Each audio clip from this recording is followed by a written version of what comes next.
Bonjour et bienvenue dans cette nouvelle émission de l'économie expliquée par mon père, en la présence de notre meilleur invité, Charles Gave, et du DAF, qui, ma foi, est un peu peureux aujourd'hui, car on vient de se prendre, on est jeudi, jeudi, et on vient de se prendre un énorme orage, et le DAF a très peur de l'orage, et moi, ça m'a permis aussi d'être coiffée comme je le suis. Sachez que j'ai fait un brushing, mais que...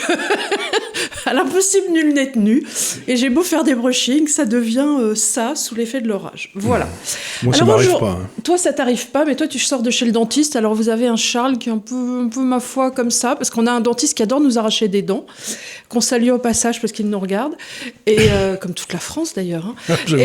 Pas assez. Pas assez, comme la France entière. Et dès qu'il peut trouver un Gave, il arrive, il lui arrache des dents. Comme ça, il a des mains toutes fortes.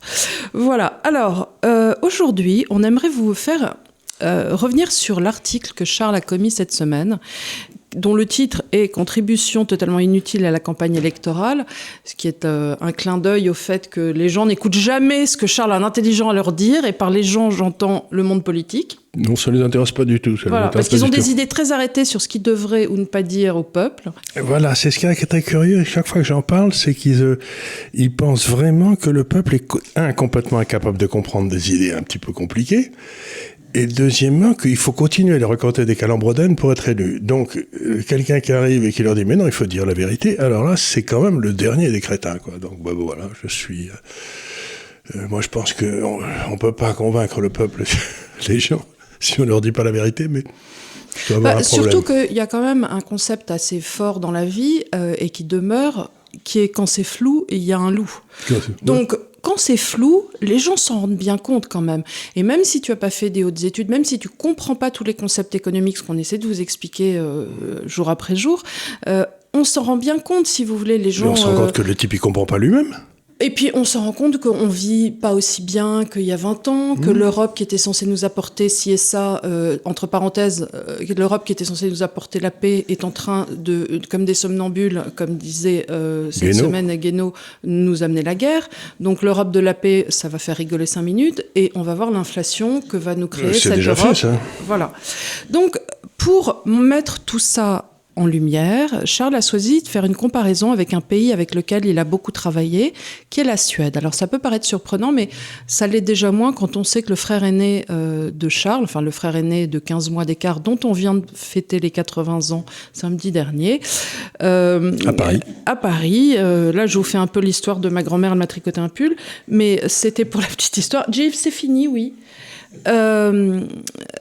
Et donc, son frère épousait une Suédoise, donc j'ai plein de petits cousins suédois, et c'est un pays fort chaleureux.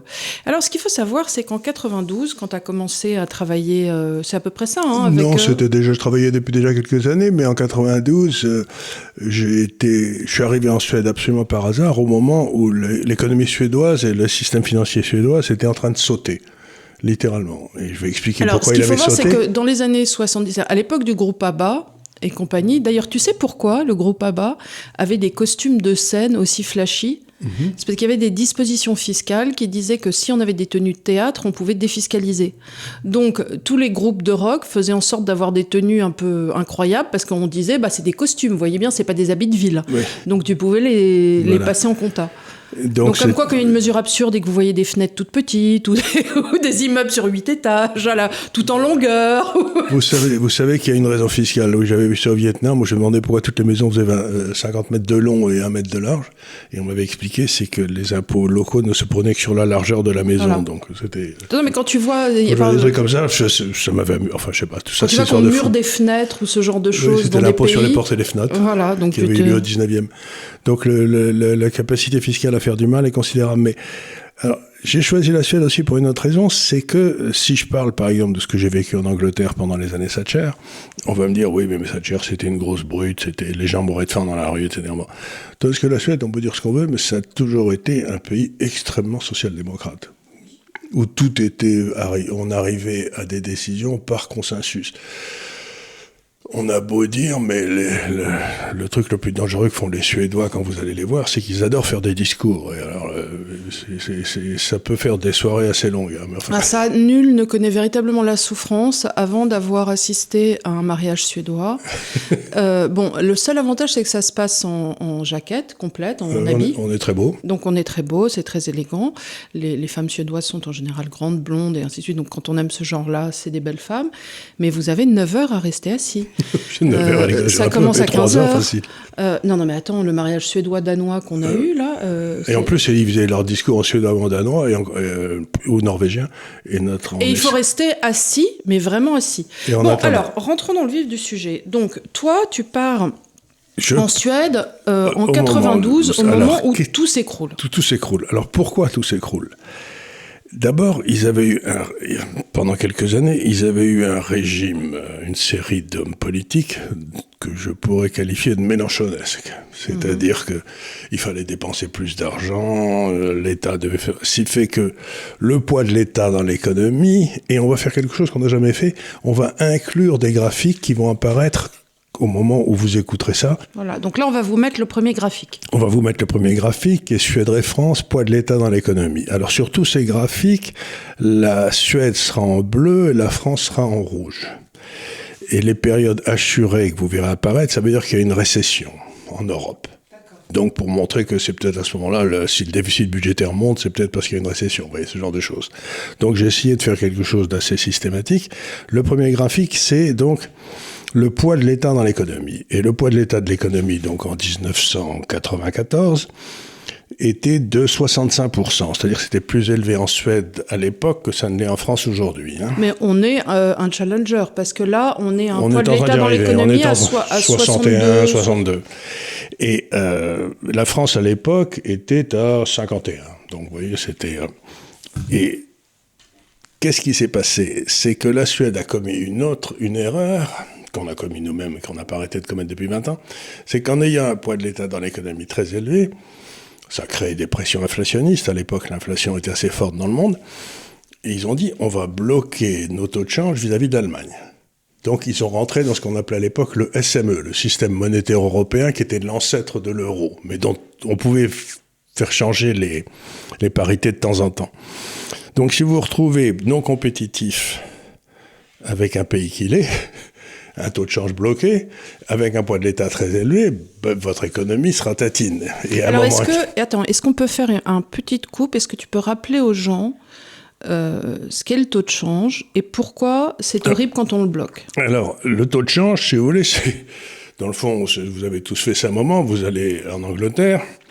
Et vous achetez des billets à la gare ou je sais pas quoi pour changer vos euros contre des... Voilà, donc c'est combien de pounds, combien de couronnes suédoises je vais avoir pour 10 euros, voilà. Combien j'ai, voilà. Alors, et ça, tu le bloques. Ça, tu le bloques, tu le fais changer.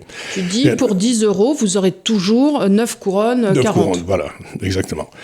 Tu bloques. Et à ce moment-là, ce qui se passe, c'est que si toi, tu prends des mesures du style, ce qu'on a fait en France, les 35 heures, etc., tu rends ton appareil moins compétitif, ton appareil de production, tes entreprises, pendant qu'en Allemagne, à l'époque, pour la France, ils prenaient des mesures pour faire baisser le coût du travail, ça veut dire qu'avoir des employés devient beaucoup moins cher en Allemagne que ça ne l'est en France, et donc toutes les usines ferment en France et vont se mettre en Allemagne, puisqu'il y a un libre-échange entre les deux pays. C'est la cause principale de ce qu'on appelait la désindustrialisation de la France. Donc, en Suède, ils avaient fait ça bien avant nous. Ils ont bloqué leur taux de change vis-à-vis de l'Allemagne, se rendant donc moins... Enfin, l'Allemagne, elle, moins compétitive. Et du coup, leur balance commerciale s'est effondrée. Parce que, comme la nôtre, on a une balance commerciale qui s'est effondrée.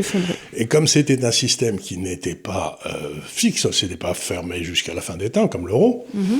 on pouvait l'ajuster, il y a des gens qui ont commencé à dire « ça va pas tenir ce taux de change ». Donc, ils ont attaqué la monnaie.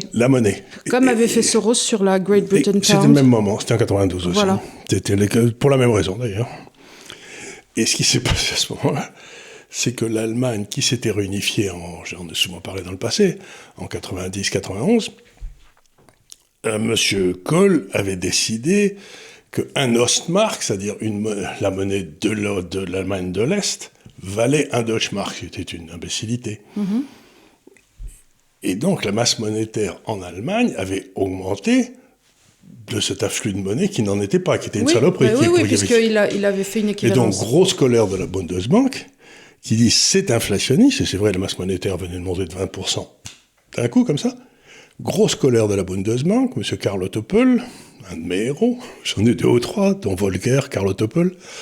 C'est pas dire, ce Karl Ottopel, c'est lui qui disait l'inflation, c'est comme le dentifrice. Une fois qu'il est sorti du tube, c'est difficile de le remettre dedans, quoi. Et c'est ce qu'on voit aujourd'hui. Et donc, Karl Ottopel décide de mettre les taux en Allemagne à 12 ou 13% pour faire diminuer cette masse monétaire.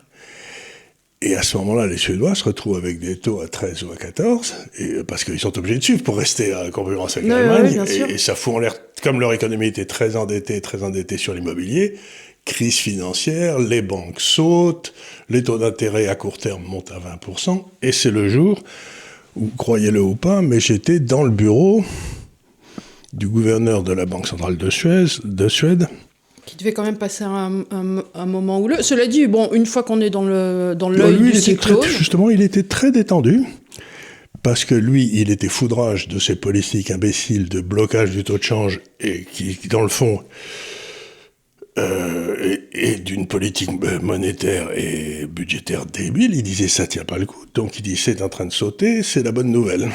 Donc il était détendu comme tout. Il m'a dit, tout ça va s'arrêter. Et ce jour-là, je me souviens, toutes les grandes compagnies d'assurance suédoises, c'est un des pays puissants, la Suède. Ne croyez pas, sur les 10 plus grosses fortunes du monde, je crois qu'il y a 4 ou 5 Suédois. Donc c'est des gens extraordinairement puissants. Et donc, ce qui se passe à ce moment-là, c'est que les compagnies d'assurance suédoises et les grandes entreprises suédoises, Alpha, Laval, etc., disent au gouvernement, écoutez, si vous continuez cette politique imbécile de dépenses de l'État, mélenchonesque, vénézuélienne, si j'ose dire, ou cubaine. Pareil, si vous continuez ça, la semaine prochaine, tous nos sièges sociaux sont à Londres. C'est-à-dire que, vous savez, nous, on est une société internationale, ils ont beaucoup de multinationales, et des vrais, donc ils disent, on peut la gérer à Londres, nous, on sort, on ne veut plus vivre dans ce pays de fous. H&M, Ikea, H&M, ça, ils s'en vont tous. Ouais. Et donc, à ce moment-là, la Banque centrale de Suède, n'ayant plus de réserve de change, est obligée de laisser filer la monnaie. Et donc, la monnaie se remet à flotter librement. Elle se pète la gueule, évidemment. Elle se met là où elle devait être. Elle se met là où elle devait être, même un peu plus. Bref. Et c'est le début de la résurrection suédoise. À ce moment-là, le premier graphique qu'on montre, c'est qu'une fois qu'ils ont laissé filer leur monnaie, le poids de l'État dans l'économie a baissé de 65%, où il était, en l'espace de 6 ans, à 50%. Ce qu'on n'avait jamais vu dans l'histoire de faire baisser un poids de l'État de quasiment 15 points. 15 points. En 6 ans, c'est quelque chose qu'on n'avait jamais vu. Donc la Suède a suivi une politique volontariste de baisse du poids de l'État dans l'économie, alors que c'est un pays social-démocrate. Alors, revenons 5 minutes sur ça, parce que c'est intéressant. On en parle souvent quand on parle d'éducation, et ça nous est arrivé 2-3 fois ici de mentionner, par exemple, le chèque éducation. Oui. C'est-à-dire que l'État, quand on dit que le poids de l'État a baissé, ça veut dire que l'État, en fait, est sorti de son rôle. C'est-à-dire qu'il a liquidé, vous savez qu'il a liquidé des fonctionnaires. Il est devenu prescripteur. Voilà, alors c'est exactement ce qu'ont fait les Suédois. Sont des gens très consensuels. Alors qu'est-ce qu'ils ont fait ? Ils se sont réunis, comme font toujours les Suédois, vous savez, ils discutent entre eux. Je dis toujours en plaisantant aux gens avec qui je travaille depuis longtemps, il y a 2 pays absolument admirables. De loin, les Français sont toujours les plus intelligents individuellement. Mais vous mettez 3 Français intelligents dans une pièce et vous arrivez à rien. On ne sait pas travailler les uns avec les autres. On n'a pas Les Suédois, ils m'ont jamais ébloui par leur intelligence individuelle, mais vous mettez 5 Suédois dans une pièce et ils se mettent tout de suite à bosser les uns avec les autres. de façon absolument admirable. Moi, je suis persuadée que le climat y est pour beaucoup. Quand tu te retrouves... Ah oui, si tu cailles en hiver, t'as intérêt... quand tu te retrouves à devoir quelque part dépendre de tes voisins, parce que, évidemment, pour le moindre boutique va être à 20 km sous la neige, et ainsi de suite. Donc, tu développes la faculté à travailler ensemble. Et ceux qui ne l'ont pas, ils durent pas longtemps. Ils durent pas longtemps. Donc, une sorte de solidarité, et tu travailles avec des groupes qui sont tes groupes au fur et à mesure, et tu peux avoir des groupes très larges, et ainsi de suite. Et qui changent beaucoup, c'est-à-dire qu'un jour ils sont dans un groupe, et il crée un autre groupe. Et ça donne des mentalités ouvertes, ça de donne société des mentalités ouverte. de collaboration. De collaboration et donc spontanée. ils se sont dit, bon, quand même, ça fait pas sérieux pour un pays comme la Suède, qui est un pays très sérieux, luthérien, etc. En principe, c'est pas des rigolos. Ça fait pas sérieux qu'on soit quasiment en faillite. En même temps, la Grande-Bretagne était en train d'être attaquée, la livre sautait avec Soros, l'Italie sortait de l'euro. Donc, si vous voulez, c'était du SME. C'était toute la construction giscardienne qui précédait l'arrivée de l'euro était en train de sauter. Je vous raconterai une anecdote, ce qu'a fait la France à ce moment-là après. Et donc, ce qui s'est passé, c'est que les Suédois ont dit, bon, on va laisser flotter la monnaie, on va se mettre à travailler ensemble pour savoir ce qu'il faut faire. Parce que ça va pas du tout ce qu'on avait fait avant, cette espèce de... C'était le moment aussi où l'Union soviétique venait de sauter. Enfin, donc, oui, on était sur des remises en cause. On était sur des remises en cause, que la technocratie, ça marchait pas si bien que ça, quoi. Ce qu'on a oublié avec le temps. Ce qu'on oublie avec le temps. Là, tout s'en va. L'autre qu'on adorait. L'autre qu'on adorait. On cherchait sous la pluie. Et donc, tout à fait. Et donc, à ce moment-là, ce qui se passe, c'est que les Suédois se disent, bon, par exemple pour l'éducation, ils disent à tous les Suédois, ils font de longues discussions, des par-par, ou comme disent les Indiens, vous savez, où ils se parlent beaucoup, des sondages d'opinion, des réunions, syndicats, tout ça. Tout le monde est d'accord pour que tous les enfants reçoivent une éducation de qualité. Tout le monde dit, évidemment. Deuxième question, tout le monde est d'accord pour que cette éducation de qualité soit payée par les impôts. Tout le monde dit, oui, ça paraît normal. Une sorte de solidarité nationale. C'est normal, il n'y a pas de raison que les riches soient mieux élevés que les pauvres, etc. Troisième question, est-ce que tout le monde est d'accord pour que ce soit donné, cette éducation payée par les impôts, par des fonctionnaires ? Et alors là, gros moment de solitude, et les gens disent, peut-être pas. Et donc, on peut peut-être concevoir des systèmes un peu alternatifs. Et donc, ce qu'ils ont fait, c'est qu'ils ont permis l'établissement d'écoles librement, c'est-à-dire que 7 familles peuvent créer une école, que les impôts pour l'école sont prélevés dans la commune. C'est la commune qui, dans le fond, surveille l'école et la finance par ses impôts. Ça paraît assez logique parce que en même temps... C'est là où les enfants vivent. Non mais, encore une fois, comme disait Nassim Nicolas Tayeb, je ne fais confiance qu'à un fonctionnaire qui boit de mon eau. Voilà. Donc la commune, comme ça, va pouvoir au plus serré voir combien elle a d'enfants et en fonction faire les cages à poules qu'il faut, le terrain de foot qu'il faut.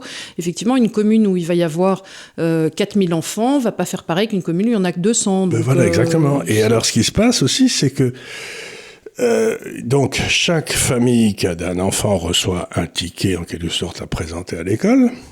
Un bon pour, et qu'elle présente à l'école de son choix. C'est-à-dire qu'on a réintroduit la concurrence dans le système d'éducation, sans en réintroduire l'argent. Donc toi, en tant que parent, tu peux choisir sur... Tu peux décider de monter ton école ? Non, mais tu peux choisir une école en fonction de... Est-ce que tu as envie que l'enfant fasse plus de langues vivantes ? Est-ce que tu as envie qu'il fasse plus de gymnastique ? Mais c'est l'État qui détermine et qui vérifie que les programmes sont suivis. Oui. C'est-à-dire que tu peux pas t'amuser à avoir une école coranique qui fait que du Coran, quoi, ou une école chrétienne qui ferait que... En septembre, on est revenu justement en France sur ces écoles privées en nous expliquant que sinon il y allait avoir une dérive religieuse et que l'école à la maison, c'était pas une bonne idée parce qu'il y allait avoir des... Bon, mais... Là, c'est pas une école à la maison, c'est une école qui se passe mais ça veut dire que les bonnes écoles se développent, les mauvaises écoles ferment. Et plus personne n'est protégé par le statut de la fonction publique. C'est-à-dire que tu es un employé comme un autre. J'imagine qu'il doit quand même y avoir un programme d'État, genre on décide, seconde doit faire la guerre de 14-18. Et il y a des inspecteurs, c'est-à-dire qu'on avait un système en Suède qui était à peu près aussi lourd que l'éducation nationale, une énorme pyramide. et où il y avait des tas de gens dont on ne savait pas très bien où ils étaient, ce qu'ils faisaient, etc., parce qu'il y avait tellement de monde que personne... Je crois que l'éducation nationale française est l'employeur qui a le plus d'employés au monde, mais enfin, je peux me tromper. Hein. Et donc, pas du tout. Là, c'est vérifié au niveau de la commune, c'est payé au niveau de la commune. Et alors, si les communes réussissent à faire venir des bonnes écoles chez elles, ou si les écoles qui sont chez elles deviennent de bonnes écoles, le prix de l'immobilier monte beaucoup. Mais oui, bien sûr. On le voit, c'est ce qui se passe dans le 16e en France, où toi et moi on vit, il y a quelques très bonnes écoles, et c'est là où les appartements sont les plus chers, parce que les enfants peuvent aller à l'école à pied. Et alors c'est là où la mairie de Paris fait des choses remarquables, c'est qu'ensuite elle décide dans le 16e arrondissement, où on met des écoles, et où donc le prix de l'immobilier est cher, de mettre un centre pour... Les immigrants illégaux. Non, beaucoup mieux que ça. Toxicomanes. C'est ce qu'ils viennent de faire à Chardon-Lagache. Donc, sachez qu'il y a en ce moment une pétition. Alors, ils te disent, oui, mais il faut bien qu'on mette les drogués quelque part. Donc, après tout, pourquoi pas dans le 16e ? Je comprends que l'idée de faire chier le bourgeois est quand même très au-dessus de tout, mais au-delà de cette noble attitude, sachez qu'il y a quand même des écoles avec des enfants. Et que le mettre des drogués à côté d'enfants, c'est criminel. Il vaut mieux le mettre dans les quartiers administratifs. On avait choisi dans un premier temps de les mettre gare du Nord, ce qui était aussi très bien pour les touristes, parce qu'ils arrivaient juste directement en descendant de l'hôpital Lariboisière, puisque c'était un peu plus haut, pratiquement à l'endroit où tu prends les taxis quand tu arrives là où je garde mon scooter. De Bruxelles ou de Londres. Donc c'était aussi pratique. Ça veut dire c'est que dans le fond, ce qu'ont fait les Suédois, c'est qu'ils ont dit personne n'est contre. Ils n'ont pas un a priori contre l'intervention de l'État. Non, tout le monde est très social-démocrate. Tout le monde est très social-démocrate. Et d'ailleurs, ils ont fait baisser leur poids de l'État de 65, toujours sur le premier graphique, mettons à 50, et on est à 50 maintenant depuis 15 ou 20 ans. Mais ils ont dit, il faut redonner aux citoyens la possibilité d'utiliser ces impôts comme ils le veulent. Et ce qu'ils ont fait pour l'école, ils l'ont fait aussi pour les retraites, ils l'ont fait pour les transports publics, ils l'ont fait peut-être d'une certaine mesure pour le côté hôtelier des hôpitaux, etc. Donc il y a toute une série de choses qui peuvent, dans le fond, où l'État peut prescrire, mais n'a pas à produire, parce qu'ils ne sont pas bons pour produire, puisqu'il y a le statut de la fonction publique, où le gars ne peut pas être viré. Donc c'est un système que j'ai trouvé extraordinairement intéressant, de faire rentrer la concurrence dans le système, mais où les impôts garantissent que ce ne sera pas les riches qui vivront mieux et les pauvres... Bon. Alors, je ne dis pas que c'est un système parfait, mais en tout cas, c'est un système qui redonne le pouvoir du payeur d'impôts sur la façon dont il va dépenser ses impôts. Et c'est pas donc ça s'approche quand même, qu'on le veuille ou non, très fort du référendum d'initiative populaire, quoi. Encore une fois, il me semble que le but dans les démocraties modernes devrait de rendre le pouvoir et aux payeurs d'impôts sur ce qu'il veut vraiment pour ces impôts qu'il paye. Il y a ça, et il y a une autre chose que je trouve très bien dedans, c'est de rendre aux collectivités, c'est-à-dire de revenir à un certain girondisme, puis si on doit le mettre en langage français. Absolument, d'avoir la commune qui s'occupe de ça, parce que les professeurs, quelque part, ils vivent dans une commune, dans la même commune. Et donc, s'ils sont très mauvais, les gens sont pas contents. Mais s'ils sont jugés par quelque chose qui est à l'intérieur de la commune, ils peuvent continuer à être très mauvais et à rester jusqu'à la fin des temps à faire du mal aux enfants. Alors que là, Et je pense que ça redonnerait peut-être aussi un statut... qui est peut-être rêvé, mais si tu veux... De l'instituteur. Que la commune choisissait. Quand on avait un nouvel instituteur qui arrivait, c'était une fête. Tout le monde le connaissait. Et c'était une stature. Et je vais faire une remarque qui va me faire vouloir plein d'ennemis encore. Mais il se trouve que ces espèces de systèmes centralisés... comment le dire, aujourd'hui, 80% des enseignants en France sont des femmes. Parce que le système centralisé coûte très cher et que on ne peut pas payer les types. Et donc, ce que ça veut dire, c'est que des gens comme moi, dont j'aurais aimé être professeur toute ma vie, mais j'ai jamais pu, si j'ose dire. Pourquoi ? Parce que c'était pas assez payé.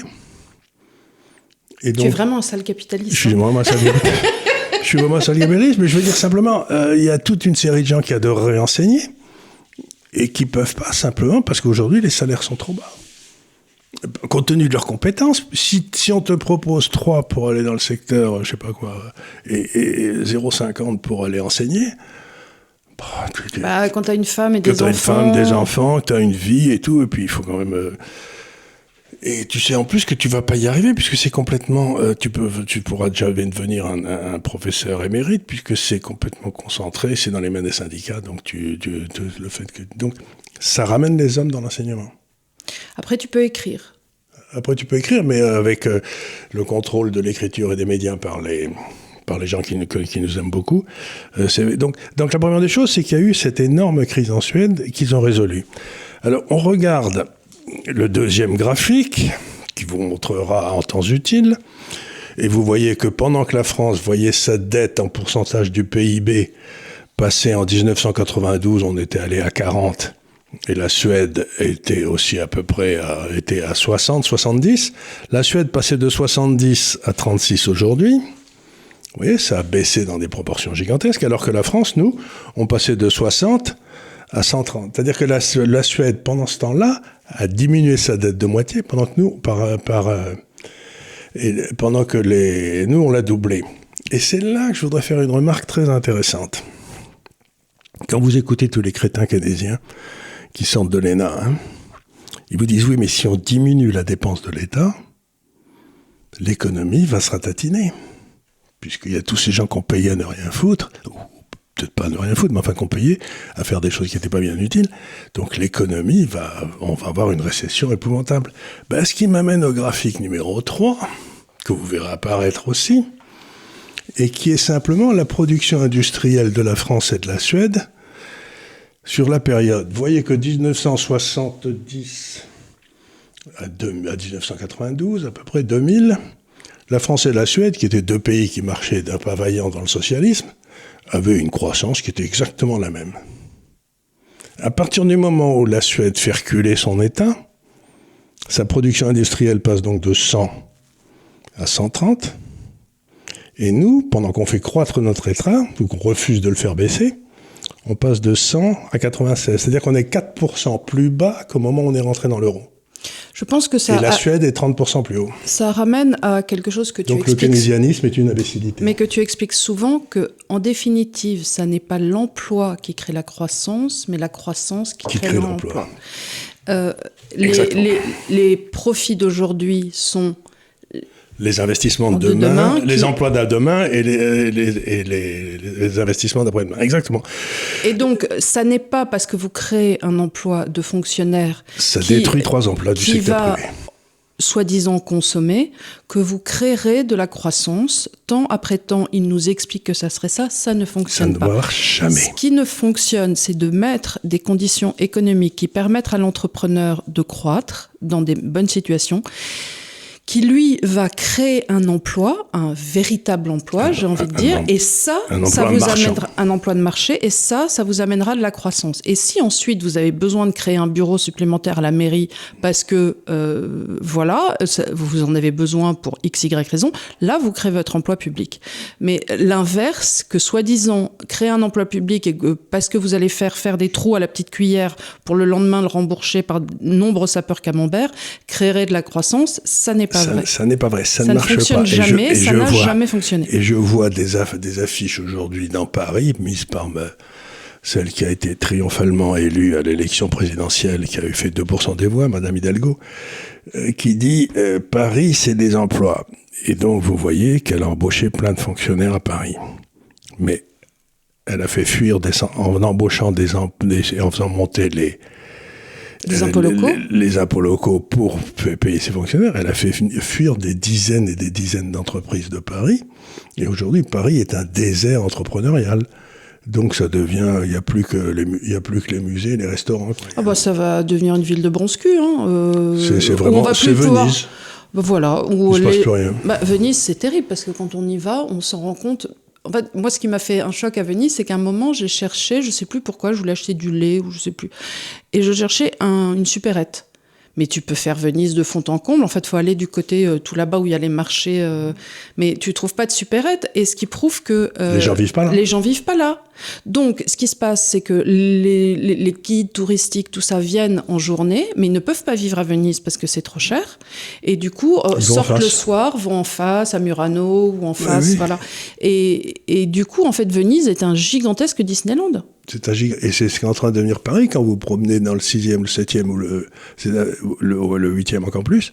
Vous voyez que le soir, il n'y a pas une fenêtre d'allumée. Voilà, donc il y a des gens, je ne sais pas, des Qataris ou en tout cas à Venise, Pinot, j'en sais rien, qui ont acheté des hôtels particuliers, des palais, des très jolies choses, qui viennent 2 semaines par an et le reste du temps, c'est entretenu, j'imagine, par des gens de maison, mais personne n'y vit. Personne n'y vit. Et donc on arrive à des espèces de déserts où dans le fond des propriétés hors de prix sont détenus par des gens qui n'y viennent jamais, si ce n'est quand pour la biennale ou pour des trucs comme ça. Donc, mais ce que je veux dire par là, c'est qu'encore une fois, on voit que cette idée que si je fais baisser l'État, je vais créer une récession, c'est une idée imbécile. C'est exactement le contraire qui se passe. Et je voudrais faire une petite remarque ici, c'est que moi j'ai commencé ma carrière en 71, donc puis il y a eu assez vite la crise du pétrole. Et depuis 73-74, en France, tout le monde me parle sans arrêt de la crise, qui n'a jamais cessé. Ça fait 50 ans qu'on est dans la crise. Mais moi, j'ai pas eu un devoir d'écho depuis que je sais écrire, où on ne me parlait pas que c'était de la faute de la crise. Je suis née en 70. Depuis que je sais écrire le mot crise. Voilà, j'ai vécu avec la crise. Laquelle, je sais pas, mais la crise. La crise, c'était une espèce de malédiction qui est tombée sur la France.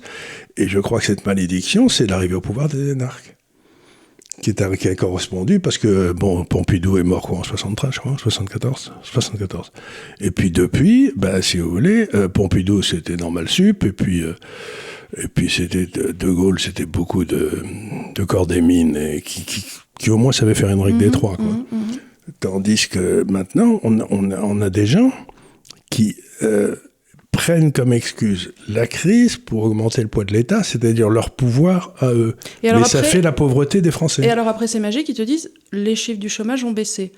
Évidemment, crétin, tu m'as embauché un tas de paltroquins qui me font des trous à la cuillère. Mais en plus, non seulement ça, mais ce qu'ils font aussi, c'est qu'en embauchant des fonctionnaires, ils changent les statistiques du chômage. C'est-à-dire qu'aujourd'hui, si on a travaillé 5 heures dans le mois, je crois qu'on n'est plus au chômage. Et donc, on dit, c'est ce que je dis toujours, dans le fond, on devrait faire compter le chômage en France par le ministère de l'Intérieur quand il compte les manifestations du Front National. Et puis, on dit toujours, ils disent il y en a 20 000, et puis en fait, il y avait 200 000 personnes, donc si on faisait compter le chômage par les gars qui comptent les statistiques des manifestations de droite en France, je crois qu'il n'y aurait plus de chômage en France.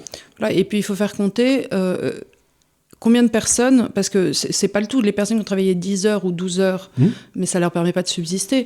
Donc ça sert à rien de compter ça comme pas au chômage, sous prétexte que tu as fait de l'intérim. Mais on fait ça juste avant l'élection, comme ça on a une petite chance de la gagner, mais ce qu'on a fait d'ailleurs. Donc, alors une fois que la croissance repart, comme on le voit très bien sur ces graphiques, continue très fortement en Suède et s'écroule chez nous, quel est l'effet suivant, hein ? L'effet suivant, si vous voulez, c'est que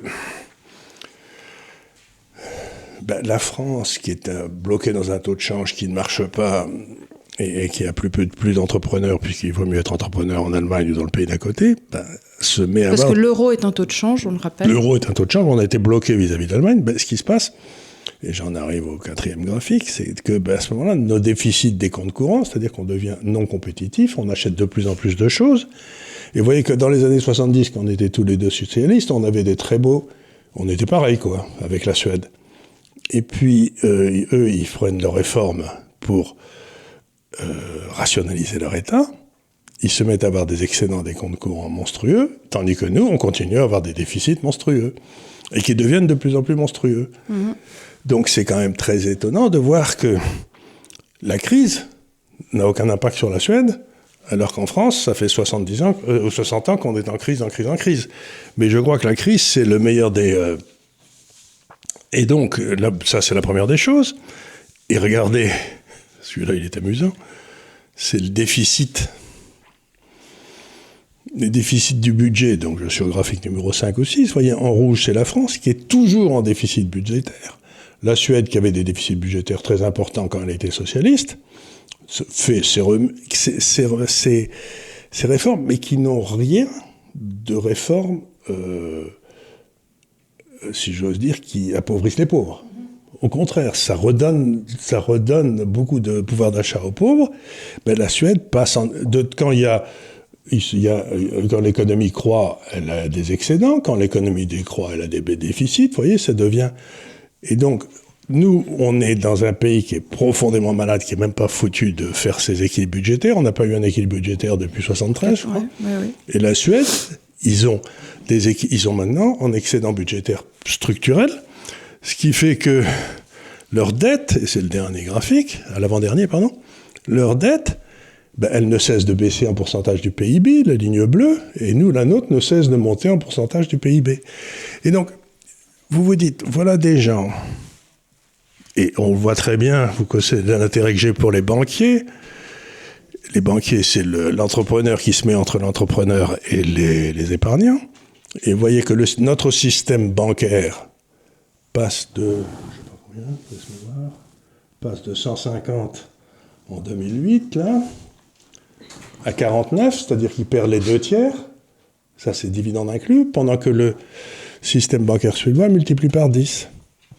C'est-à-dire que le système capitaliste est tout à fait d'accord avec ce que fait la Suède, d'enlever le pouvoir de décision à ces fonctionnaires qui servent à rien, de le redonner au peuple, pour que le peuple en fasse le meilleur usage par l'intermédiaire du marché. Et les gens ne meurent pas de faim dans la rue. Non. Ils ont des fonds, ils ont des systèmes de retraite qui marchent bien. Ils n'ont pas des monsieur Delvoye, je ne sais plus comment il s'appelait, qui avait 13 ou 14 retraites de l'État. C'était l'ancien Premier ministre qui avait son combi Volkswagen, là. Mauroy. Non, Haro. Oui, le gars qui était de Nantes, le maire de Nantes, oui. Oui. Enfin, tu vois, celui avec son combi Volkswagen, j'ai un problème avec les noms, moi. Voilà, et donc, ce que j'essaye de dire, c'est Héros. Et ce que j'essaye de dire, c'est que voilà un pays qui est un pays qui fait 10 millions d'habitants, qui est une grande puissance industrielle. Il ne faut pas se tromper. Dans lequel l'idée de justice sociale est très forte. Et qui a trouvé une façon de réformer son État sans avoir les drames que la réforme de l'État a amené, par exemple, en Grande-Bretagne avec Mme Thatcher, où c'était parce que en Suède, il y a quand même des syndicats qui sont prêts à discuter. En Angleterre, à l'époque, ils voulaient la bagarre, les syndicats. Oui, donc, c'était une guerre ouverte. C'était Scargill, c'était autre chose. Mais là... Tu l'avais expliqué dans un papier, du reste, que Mme Thatcher, un peu, peut-être à l'image de Poutine, mais en tout cas, quand elle est rentrée dans ce conflit, avait à l'avance pris des dispositions sur le charbon et avait fait stocker... 2 ans de charbon pour pouvoir se payer une grève de charbon pendant 2 ans. Donc elle savait très bien que ça allait être une guerre ouverte avec les 10 syndicats qui étaient très rouges.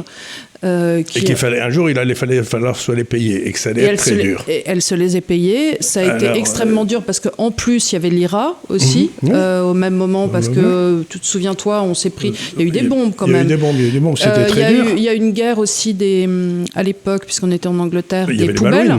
Puis il y avait les Malouines. Il y a eu les Malouines, mais ça l'a aidé plutôt. Parce que ça a donné un sentiment identitaire autour de l'anglais. Puis l'anglais, quand même, une certaine... Voilà, donc, il ne faut pas qu'on vienne le chercher en général. Il ne faut pas qu'on vienne le chercher, donc ça lui a permis d'être au sein de la droite. Madame Thatcher est arrivée avec une situation. Le Fonds monétaire national était venu à Londres, l'Angleterre était en faillite. Et donc... il y avait une situation conflictuelle c'était vraiment la fin du monde, la fin de l'Angleterre. Là, les Suédois ont réussi à transformer ce qui aurait pu être une situation conflictuelle en une situation qui a été traitée rationnellement par des gens compétents. Mais comme tu disais en début de paragraphe, j'ai envie de dire, on aurait, nous, en tout cas pas le mental, pour arriver à ça. Les Suédois savent travailler ensemble. Nous, est-ce qu'on saurait le faire ? Alors, peut-être, je ne sais pas, mais je ne sais pas, mais en tout cas, je veux dire que c'est faisable et ça aurait peut-être été... mais par exemple, rendre l'éducation aux communes... Ah non, mais ça serait génial. Mais est-ce que... Et donner au ticket aux familles pour qu'ils présentent l'éducation de leur choix... proposer aux gens des systèmes de retraite. Ça demanderait juste un peu de courage politique. De peut-être se payer des syndicats, parce que c'est quand même très syndiqué, le milieu de l'éducation, je t'apprends rien. En France, il ne faut pas oublier qu'en France, les seuls qui ont le droit à négocier avec le gouvernement, c'est les syndicats représentatifs, qui tous sont des syndicats qui viennent en 1945 et qui ont fait soi-disant de la résistance. Oui. Et donc, ça fait 45, ça fait donc 55 ans, plus 22. C'est les résistants d'après Stalingrad. C'est les résistants d'après Stalingrad, oui. Et donc, on ne peut pas faire des réformes avec des syndicats qui ne représentent plus personne, qui sont eux-mêmes des bénéficiaires de cette espèce de coulage de l'État. Bah, si tu veux, quand tu as travaillé un peu... Il faudrait passer une fois de plus. Moi, je crois que toutes ces réformes ne peuvent se faire relire en France que par l'intermédiaire du référendum d'initiative populaire. Si le type a une difficulté, il dit, écoutez, je vais demander son avis au peuple. Le problème de ces syndicats, c'est que tout est fait par le droit du travail, que tu as les travailleurs protégés. Voilà. Qui sont en général dans des sociétés étatiques qui sont en déficit, mais qui font jamais faillite. Ils sont invirables. Quand tu fais des plans sociaux, tu peux rien en faire de cela. Et c'est les pires. Hein. C'est les pires. Et donc, il faudrait qu'on s'attache à des choses comme traiter, je sais pas, le statut de la fonction publique. La fonction publique, le statut de la fonction publique ne devrait s'appliquer qu'à ceux qui sont dans les systèmes régaliens. Dès le moment où tu ouvres ça, ils ont. Alors, j'aurais pu montrer un dernier graphique qui était la façon dont ils ont traité le Covid. La façon dont ils ont traité le Covid, ils avaient un épidémiologiste qui était très connu dans le monde, qui a dit vous savez ce qu'on va faire, on va dire aux petits vieux de rester chez eux, puis c'est tout ce qu'on va faire. Et donc, ils n'ont rien fait. Donc, vous regardez le déficit budgétaire français, je dois avoir un graphique ici, qui explose pendant le... Voilà, ouais. Nous, de toute façon, c'est pas difficile, on a mis 600 milliards. Voilà, on a mis 600 milliards, mais vous voyez le déficit budgétaire français qui explose, et puis vous voyez le déficit budgétaire suédois qui se réduit pendant la période du Covid. C'est-à-dire que les Suédois ont dit, écoutez, il n'y a pas de raison de faire toutes ces histoires, de fermer tout le monde, de mettre en tôle, de chercher les gens des hôpitaux, etc. Les Suédois ont dit, chacun fait comme il veut. Non, mais on vous dit qu'il faut prendre de vaccins. Enfin, voilà. Donc, je veux dire par là, c'est que ces gens se sont octroyés des pouvoirs, comme de nous empêcher d'aller travailler, de nous empêcher d'aller à la messe, et les Suédois n'ont rien fait de tout ça. Et je me demande où étaient les protecteurs de notre état de droit pendant que cet État faisait ça. Alors, je dois dire qu'il y a des associations qu'on connaît, comme le Cercle Droit et Liberté, ainsi de suite. Eux, ils ont gueulé. Ils ont gueulé, qui ont introduit, Jean-Frédéric Poisson l'a fait aussi, devant le Conseil d'État. Mais ça a été débouté. Et tout a été débouté. Donc, ça veut dire que les outils, on ne peut plus être protégé par le droit en France. On ne peut pas dire que les gens soient restés passifs. Le problème, c'est que, en tout cas, le droit... Aujourd'hui, utiliser le droit... Il ne faut pas oublier que pour un libéral, ceux qui le protègent contre l'État, c'est le droit. Et donc là, on a bien vu dans cette période du Covid, que ceux qui étaient chargés de dire le droit sont devenus eux-mêmes des mieux-disants pour l'État. Et il y a eu un autre problème aussi, c'est que en décrétant quelque part cet état d'urgence... Les parlementaires, les députés, n'ont plus été... tout est passé en décret exécutif. Tout est passé. Donc on a quand même un problème de 5e République aussi, de cette faculté de prendre les pleins pouvoirs en exécutif et de passer outre une chambre qui devient plus qu'une chambre d'enregistrement. Le Parlement français, maintenant, je crois que son boulot, c'est... Le Sénat a fait des trucs, ils ont essayé. Le Sénat fait des trucs. Le Sénat était un peu meilleur, mais le Parlement français, il est devenu une chambre d'enregistrement, soit pour ce que veut le gouvernement, soit pour ce que veut Bruxelles, mais ils ne servent plus à rien. Et donc, on va avoir des élections qui arrivent maintenant. Comme vous le savez. Et dont je suis à peu près certain qu'elles vont servir à rien. C'est donc... De la même façon que ces élections présidentielles n'ont servi à rien. C'est ce que disait ce brave Coluche. Il disait, si les élections servaient à quelque chose, il y a longtemps qu'il les aurait interdites. Et je crois qu'on en est maintenant à un niveau, on n'a pas besoin de les interdire, puisqu'ils ont monté un système qui fait que ça sert à rien. Donc on n'a pas besoin de l'interdire. Au contraire, on donne l'illusion de la démocratie. Mais c'est devenu complètement illusoire. Il y a toute une série de gens qui commencent à s'en rendre compte et qui vont de moins en moins voter. Et ça, c'est très grave. Bah oui, c'est quand même le principal problème. Donc c'est la première fois qu'on fait ça avec des images. Elles vont être incrustées. Surtout, n'hésitez pas à nous dire si ça... Ce que j'essaye de montrer en faisant ça, c'est quelque chose qui pour moi est essentiel. C'est que quand on vous parle de l'économie, on vous parle toujours des 12 derniers mois. Mmh. Mais en économie, nous payons des crimes qui ont été commis il y a 20 ans.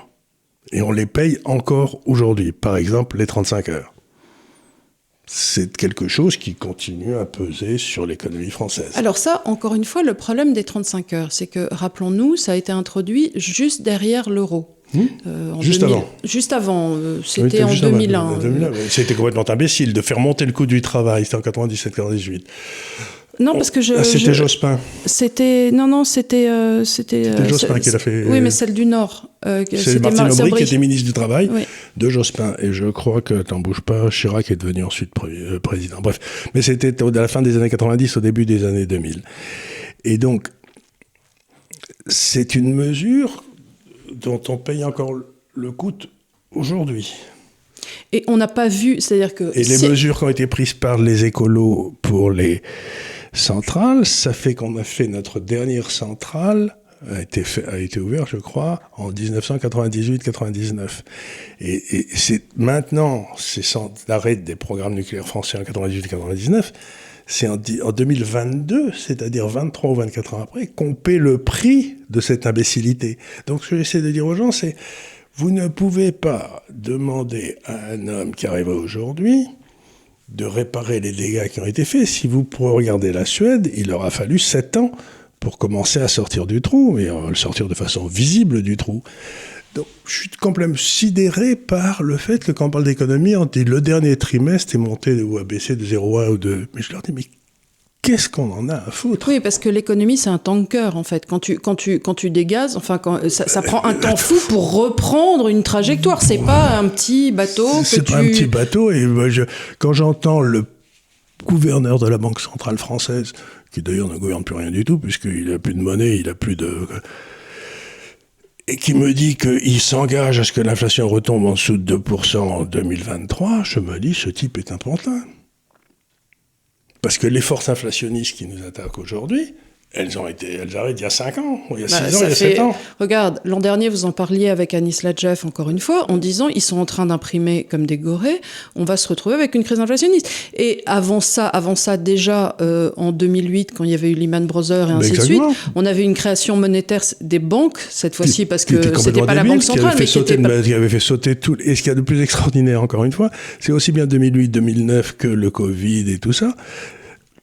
Il n'y a jamais personne qui a été en tôle. En 2008-2009, il n'y a pas eu un banquier central, nulle part dans le monde qui ait été en tôle. Quand il y avait eu la déréglementation financière sur Reagan aux États-Unis, il y avait les savings and loans qui avaient sauté, ça avait fait une crise assez importante. Savings and loans, c'était les caisses d'épargne locales. Eh bien, les savings and loans ont sauté et il y a eu 2000 patrons de savings and loans qui ont été en tôle.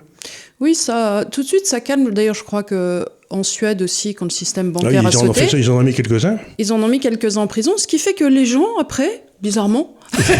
Alors, ce qu'ont fait les Suédois, pour les gars qui se feraient des soucis pour leur dépôt bancaire, ce qu'ont fait les Suédois quand les banques ont sauté, toutes ont sauté, sauf la banque des Wallenberg. Wallenberg, c'est un peu les Rothschild locaux, si vous voulez, qui sont très puissants dans l'industrie. Ils étaient bien capitalisés, ils avaient fait plus attention, ils avaient vu le coup venir. Et puis surtout, ils sont là depuis 200 ans, donc ils croient pas trop à toutes les bêtises.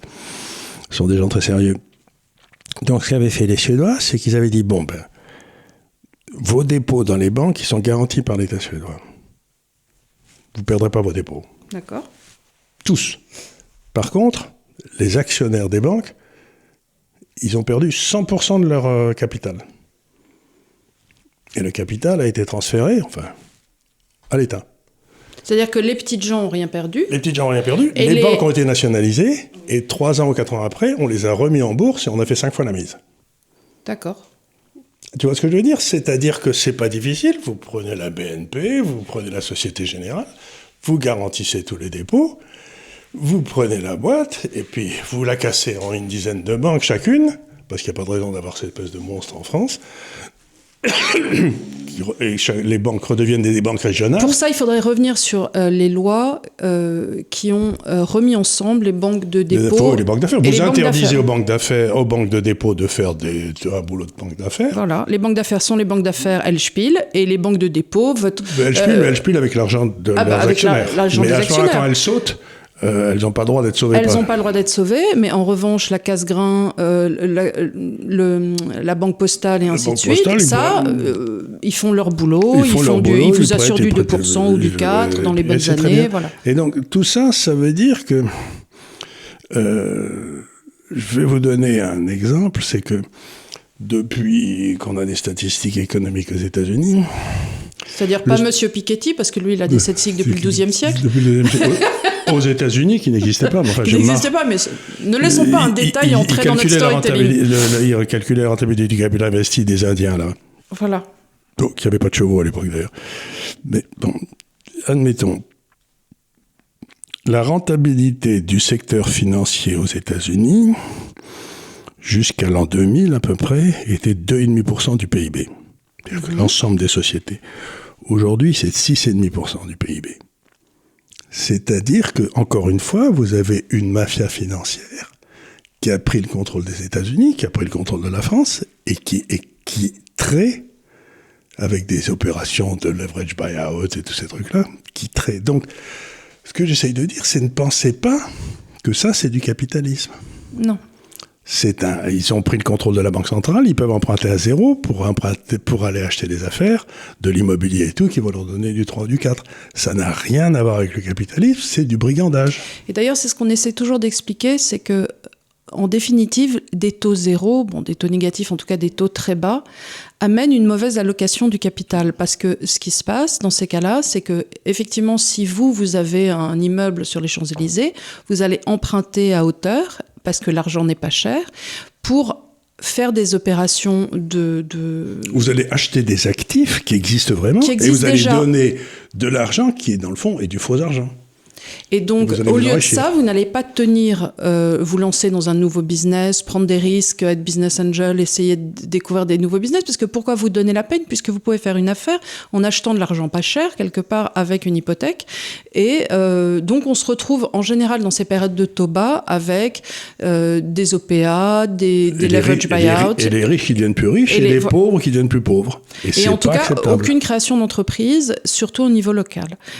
Parce que le capital va aller au plus grand. Donc, effectivement, ça profite à des Bernard Arnault, des François Pinault, ce que vous voulez. Ça ne profite pas à votre crémier qui, lui, veut lancer une deuxième économie. Mais ça m'a profité à moi. Il y a 2 ans ou 3 ans, je me suis rendu compte que, dans le fond, je payais des loyers pour les bureaux où on était avant, qui étaient rue du Radnag, là-bas, derrière la maison de la radio. Et je me suis rendu compte que ça me revenait moins cher d'emprunter pour acheter des bureaux que de payer le loyer du bureau. Je me suis dit, je suis débile. Oui. Et donc j'ai acheté un bureau, mais j'en avais besoin comme d'un trou dans la tête de ce bureau, quoi. C'est pas mon métier d'acheter un bureau. Non, quelque part, mais bon, s'il est... On est très content, il est très bien, on est très content ici. Mais vous voyez ce que je veux dire, c'est que c'est me forcer à prendre une décision que je n'aurais pas prise sans ça. Si l'argent avait été à son prix, j'aurais jamais acheté ce bureau. Voilà. Écoutez, on a fait 52 minutes, donc je pense que j'avais potentiellement des questions que j'avais posées, mais on fera peut-être une émission de questions la fois d'après, parce que on avait des questions intéressantes. Bien sûr. Peut-être que tu peux juste répondre à celle-là avant de finir. Il y a eu le crack des crypto-monnaies. Oui. Qu'est-ce que tu peux dire sur ça, toi, de ton... Alors, il y a les crypto-monnaies.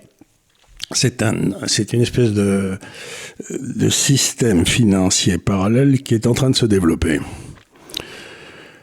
Et là, comme toujours, quand quelque chose est en pleine ébullition, il y a à boire et à manger.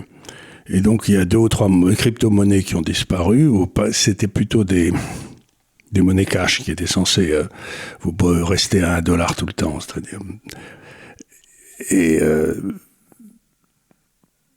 Donc, il faut bien que les gens se rendent compte que quand il y a une nouvelle forme de monnaie qui apparaît, ça va attirer tous les escrocs. Mm-hmm. Et donc, vous allez avoir les escrocs qui, au fil du temps, vont sauter, puis les trucs qui tiennent, qui vont rester. Donc, on est dans ce processus de purge Alors, il y a Donc tu expliques quelque part cette volatilité et cette parfaitement normal. c'est les débuts et c'est une sorte de Big Bang et puis il y a des purges qui doivent se faire. C'est un peu comme quand tu as une nouvelle voiture, on te dit toujours que les 100 premiers étaient en rodage en fait. Voilà, le système est en rodage, mais surtout je crois que ça se fait plus à notre époque. Mais alors les vrais baissiers qui n'aiment pas du tout les crypto-monnaies te disent il n'y en a aucune qui va survivre, elles vont toutes aller à zéro. Et puis il y a les vrais croyants qui te disent pas du tout, il y a celle-ci ou celle-là qui va rester. Moi je sais pas encore, mais j'ai l'impression intellectuelle qu'il se passe quelque chose dans les crypto-monnaies que toi et moi on essaye de comprendre et d'expliquer, mais je suis pas certain que j'ai tout compris. On aime bien intellectuellement, j'aime bien l'idée intellectuelle que ça ne dépend pas d'un État et que ça permette de voter avec ses pieds pour contourner et ainsi de suite. Toutes les réglementations, toutes les banques, etc. Après, est-ce que je mettrais l'argent de mes enfants dedans? Je sais non, pas. Mais peut-être en avoir un peu, c'est pas idiot. Et surtout si vous voulez, je pense que les gars qui avaient des crypto-monnaies en Russie ou au Liban, ils s'en sont plutôt mieux au Venezuela, ils sont plutôt mieux sortis que ceux qui en avaient pas, quoi. Mais c'est vrai que vous avez toute une série de... Mais ça peut attirer aussi des opérations un peu comme il y a eu à l'époque de Soros sur la monnaie ou voilà. Ça peut attirer parce que comme le système est encore fragile quelque part, surtout il a aucune réglementation. Il a aucune réglementation, donc il peut y avoir des sortes de hordes qui décident de faire une action de concert. Bon, il y a eu aussi la semaine dernière le fait que Elon Musk qui avait dit qu'il rachèterait Twitter, et qui était lui-même terriblement en crypto-monnaie, donc la poule, l'œuf, tout ça, ça a joué. Par exemple, Twitter, il dit je rachète Twitter parce que Twitter avait rempli des papiers pour la société de contrôle, le SEC aux États-Unis, disant qu'ils avaient que 5% de faux comptes dans Twitter. Or, on est en train de se rendre compte qu'il y avait peut-être 90% de faux comptes dans Twitter. Donc, ce brave Musk dit attendez une seconde, moi j'ai acheté sur les informations de la 5%. Il y avait eu un audit et l'audit n'était pas conforme à la réalité. Donc il y avait eu une fraude dans Twitter. Oui, bien sûr. Et donc, il peut y avoir des fraudes dans les crypto-monnaies aussi. Moi, je veux dire par là, c'est que... il faut que le système se stabilise. Il faut que le système se purge. Mais intellectuellement, le système te semble valable quand même. Mais cette idée d'avoir une monnaie c'est-à-dire, ça ne me protège pas de l'État, mais ça me protège du système bancaire. Je peux faire circuler mon argent sans demander la permission à la Société Générale à côté, quoi. Et ça, c'est quand même un accroissement de ma liberté. Donc je me dis, ça doit valoir quelque chose. Voilà. Écoutez, merci beaucoup de nous avoir suivis. La semaine prochaine... et si ça vous plaît, les petits graphiques, on pourra le refaire de temps en temps. Voilà, n'hésitez pas à nous le dire en bas. La semaine prochaine de l'Ascension, Charles prend une semaine de vacances, si toutefois, parce qu'il parle avec ma mère et ses 3 sœurs, donc ça va pas être des vacances pour tout le monde. Mais il va être au courant de tout ce qui se passe dans la couronne britannique, la couronne d'Espagne, tu vas tout savoir. Ça va être très très bien. Sur Laetitia d'Espagne. Elles sont charmantes toutes. Voilà, donc il y aura une petite semaine de pause et puis on reprendra donc la semaine après l'Ascension. Voilà, merci beaucoup de nous avoir suivis. N'hésitez pas à laisser des commentaires. Le DAF a été charmant, il n'a pas du tout ronflé. Et merci encore et à très bientôt. À bientôt.